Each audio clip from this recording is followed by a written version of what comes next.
My name's Louise Jensen, and today I'm going to read the first couple of pages of my brand new psychological thriller, The Stolen Sisters.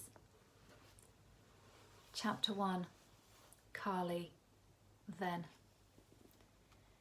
When Carly looked back at that day, the memory was in shades of grey.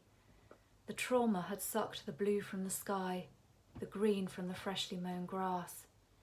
She had sat on the back doorstep, the coolness of the concrete permeating through her school skirt, the late afternoon sun warming her bare arms. Carly remembers now the blackness of a beetle scurrying down the path before it disappeared into the soil under the rose bush. The stark white of the twin socks bunched below their knees. Inconsequential details that later the police would jot in their notebooks as though Carly was somehow being a great help.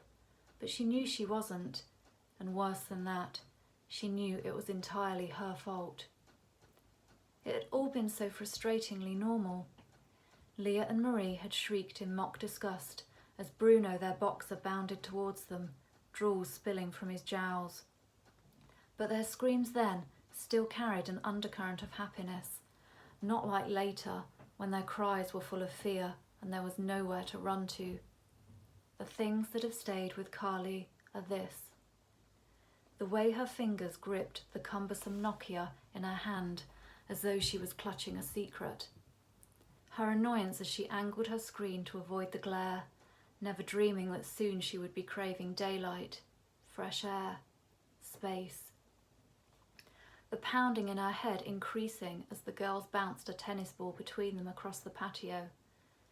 The way she had snapped at the twins, as though it was their fault Dean Mowden hadn't texted her. Of all the things that she could, that she should feel guilty about, she had never forgiven herself that the last word she spoke to her sisters before they were all damaged was in anger rather than kindness. Although in truth, she had never forgiven herself for any of it. So that's the first page and a half of The Stolen Sisters, the story of the Sinclair sisters, Leah, Marie and Carly. Out now.